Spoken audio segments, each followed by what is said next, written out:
আল্লাহর দুনিয়াতে প্রথম শিরিক।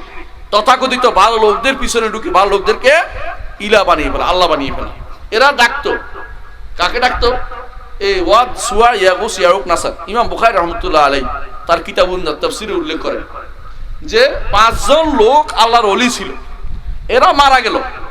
কিছুদিনের মধ্যে মারা যাওয়ার পরে সঙ্গে সঙ্গে শয়তান এসে বলল যে এর তো আল্লাহর ওলি মারা গেছে, তোমাদের কি হবে? হায় রে, আল্লাহর ওলি তো মারা, তোমাদের কি হবে? তো কি করা যায়?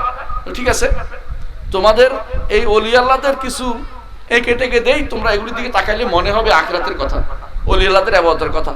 বলে দেখো সাবধান, আমাদের সামনে দিও না, মসজিদের সামনে টামনে দিও না। কয়দিন পরে মসজিদের সামনে নিয়ে আসছে, কয়দিন পরে বলে যে এগুলির ইবাদত করা হয়তো, এগুলি ইবাদত করো। তারপরে ইবাদত শুরু হয়েছে। নূহ আলাইহিস সালাতু ওয়াস সালাম 950 বছর দাওয়াত দিয়েছেন, 950 বছর। ফালাবিসা ফীহিম আলফা সানাতিন ইল্লা 50 আমা, 50 বছর কম 900,000, অর্থ কি 950 বছর। 950 বছর দাওয়াত দিয়েছেন, কিন্তু ওয়ামা আমানা মাহু ইল্লা কালিল, অল্প কয়েকজন ঈমান আনছে, 80 জন মাত্র। 80 জনের মধ্যে বেশিরভাগই বুড়া। তার সন্তানরা 3 জন ছাড়া তার আর দুনিয়াতে কেউ সাকার সন্তান হয়নি। অর্থাৎ 80 জন নিয়ে তিনি নৌকায় উঠছেন। এই নৌকা বাতাসে পিটাইতে সেটা গিয়ে জুদি পাহাড়ে থামছে। থামার পরে তিনি সেখানে নামছেন ইরাকে। সেই জায়গার নাম এখনো সুক সামানিন, 80 জনের বাজার, কারণ তারা সেখানে নামছিল ইরাকে। নামার পরে সেখান থেকে আল্লাহর ইচ্ছা নূহের সন্তান 3টা, হাম, সাম, ইয়াফেস, এদের দ্বারা আল্লাহ সারা দুনিয়া আবার পূর্ণ করে দিলেন, সারা দুনিয়া পূর্ণ করে দিলেন। এই জন্য নূহ আলাইহিস সালামকে দ্বিতীয় আদম বলা হয়। প্রথম আদম সন্তানদের মধ্যে নূহের সন্তানরাই বাঁচেছিল, আর সবাইকে আল্লাহ ধ্বংস করে দিলেন। কেন ধ্বংস করছে? শিরকের কারণে, শিরকের কারণে। আজও ধ্বংস হয়ে যেত। শুধু আমার নবী মুহাম্মদুর রাসূলুল্লাহ সাল্লাল্লাহু আলাইহি সাল্লাম তিনি আল্লাহর কাছে দোয়া করেছেন, আল্লাহ আমার উম্মতকে আপনি আকাশ থেকে শাস্তি দিয়ে ধ্বংস করে দিবেন না। আল্লাহ তাআলা সেটা কবুল করেছেন। আরো দোয়া করেছে, আল্লাহ আমার উম্মতকে কাফেরদের সবাই দ্বারা একেবারে ধ্বংস করে দিবেন না। আল্লাহ তাআলা সেটাও কবুল করেছেন। এরপরে দোয়া করেছেন, আল্লাহ আমার উম্মতকে একে অপরের মধ্যে হানাহানি লাগিয়ে রাখবেন না। আল্লাহ তাআলা এই দোয়া কবুল করেন নাই। বুঝছেন তো, নবীদের দোয়াও কবুল হয় না অনেক সময়। নবীদের ক্ষমতা আল্লাহ তাআলা নির্ধারণ করে দিয়েছেন কতটুকু করতে পারবে। নূহ আলাইহিস সালাতু ওয়াস সালাম যখন নৌকায় উঠলেন, তিনি দেখলেন তার ছেলে কেনান কি করতেছে, ডুবে যাচ্ছে। নৌকা উঠবে না, বলছেন কেনান আসো নৌকায় উঠো। ক্বালা সাআওয়ি ইলা জাবালিন ইয়াসিমুনি মিনাল মা, বলতেছে আপনার নৌকা কি হবে? আমি পাহাড়ের উপর উঠবো, ওখানে আমি বেঁচে যাব। হিমালয়ের উপর উঠবে আর বেঁচে যাবে মনে করছে। ক্বালা লা আসিমাল ইয়াওমা মিন আমরিল্লাহি ইল্লা মান রাহিম। তখন নূহ বললেন যে আজকের এই প্লাবন থেকে কেউ বাঁচবে না, বিশ্বাস করো আমার উপর, আসো উঠে আসো। সে উঠে আসলো না। ওয়াহালা বাইনাহুমাল মাউজু ফাকানা মিনাল মুগরাকিন, বিশাল এক ঢেউ এসে তাকে দূরে সরিয়ে নিয়ে ডুবে যাচ্ছে, ডুবে গেছে। নূহ আলাইহিস সালাতু ওয়াস সালাম আল্লাহর কাছে কান্না করলেন। কি করলেন? ইয়া রাব্বি ইন্না ইবনি মিন আহলি ওয়া ইন্না ওয়া'দাকাল হক ওয়া আনতা আহকামুল হাকিমিন। আল্লাহ আপনি তো ওয়াদা করেছেন আমার পরিবারকে বাঁচাবেন, আমার ছেলে তো আমার পরিবারের অন্তর্ভুক্ত, ও তো ডুবে যাচ্ছে, ওর কি হবে? আল্লাহ তাআলা কঠিন ভাবে তাকে সাবধান করলেন। ইয়া নূহ ইন্নাহু লাইসা মিন আহলিক ইন্নাহু আমালুন গায়রু সালিহ ফালা তাসআলনি মা লাইসা লাকা বিহি ইলম ইন্নী আ'ইদুকা আন তাকুনা মিনাল জাহিলিন। হে নূহ, এই আপনার পরিবারভুক্ত হতে পারেনি, সন্তান হইতে পারে কিন্তু পরিবার অন্তর্ভুক্ত হয়নি। পরিবার অন্তর্ভুক্ত ঈমানদার হইতো।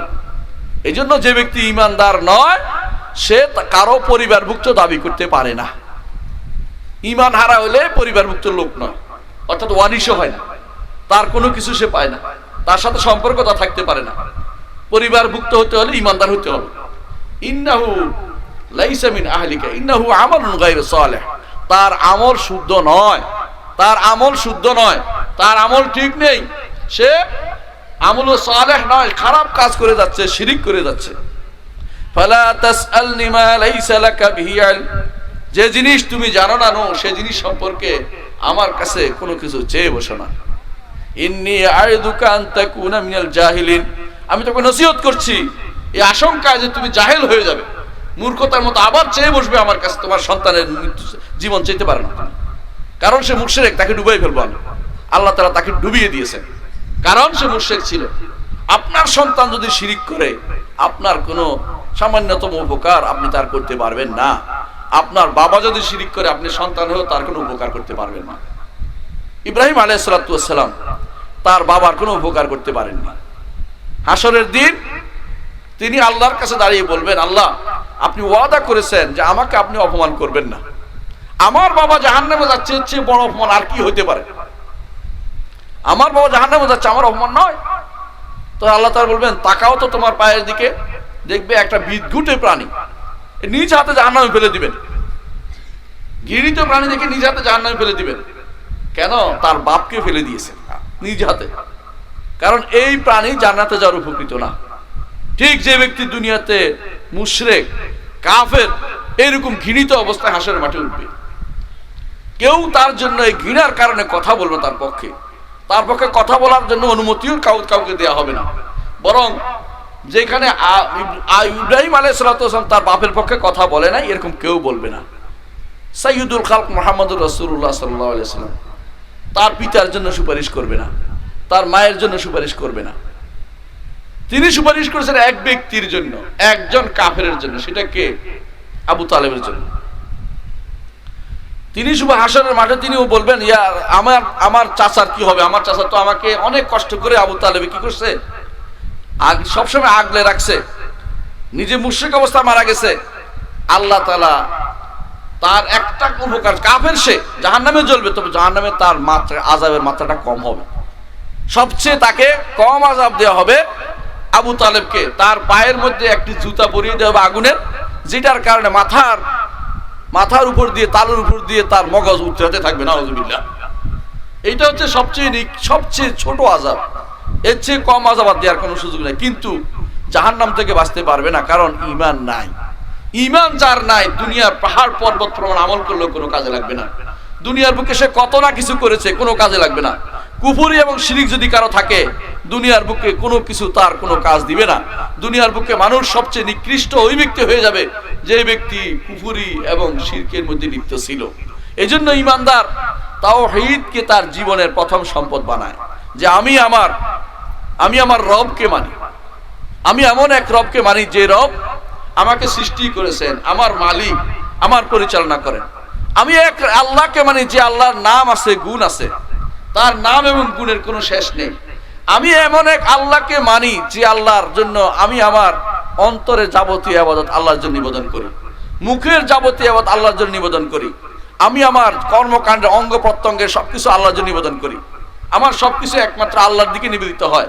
কারো জন্য আমি কোনো মাথা নোয়াই না, কারো জন্য আমি কোনো ইবাদত করি না, কারো জন্য আমি সামান্যতম আমার জীবনের কোনো অংশ দেই না। আমি সবকিছু আমার আল্লাহকে দিব। আমি শুধু আমার আল্লাহর ইবাদত করব, আর কারো ইবাদত আমি করব না। কারোর জন্য দাসত্ব করব না, কারো খুশি করার জন্য কিছু করব, আল্লাহকে খুশি করার জন্য আমি সবকিছু করব। আমি একমাত্র আমার আল্লাহর আনুগত্য করব। আমি আর কারো আনুগত্যের জন্য আদিষ্ট নই। আল্লাহ যাকে বলছে তার আনুগত্য করব, ঠিক আছে। এর বাইরে আল্লাহ বিরোধী কোনো শক্তির কাছে আমি কোনো আনুগত্য করব না, মাথা নোয়াবো না। ঈমানদার হচ্ছে এই জন্য সবসময় শেষ অত্যন্ত সাবধানী, এবং সে চিন্তা করে যে আমি যা করছি আমার আল্লাহকে খুশি করার জন্য করেছি, আল্লাহকে খুশি করার জন্য করেছি। যত বিপদে হোক আল্লাহর খুশি থেকে অন্য কোনো দিকে সে তাকায় না, যে আল্লাহকে আমাকে খুশি করতে হবে, আল্লাহকে আমাকে খুশি করতে হবে, আর কারো খুশির দিকে আমি চিন্তা করে না। রাসূলুল্লাহ সাল্লাল্লাহু আলাইহি ওয়াসাল্লাম বলেছেন, কেউ যদি কোনো আল্লাহকে খুশি করার জন্য কাজ করে, দুনিয়ার বুকে মানুষকে আল্লাহ তার উপর খুশি করাই দেয়। আর কেউ যদি মানুষের খুশির জন্য কাজ করে, সে মনে করে মানুষের খুশি করাবে, আল্লাহর বিরোধী হইয়া, ওই ঠিক আল্লাহ তাকে মানুষ তার বিরোধী হয়ে যায় অটোমেটিকলি। কারণ আল্লাহ সে যে শিরিক করেছে, এই জন্য তার খুশি হইতে পারে না, কাউকে খুশি রাখতে পারে না। একজন মানুষ যদি কোনো 10 জনকে খুশি করতে চায়, পারবে না, কিন্তু একজনকে খুশি করতে পারে। আল্লাহ কোরআন এটা উল্লেখ করেছেন, দরাবাল্লাহু মাসালান রাজুলান শুরাকা মুতাশাকিসুন ওয়া রাজুলান সালামা লিরাজুল হাল ইস্তাওয়িয়ানি মাসালান।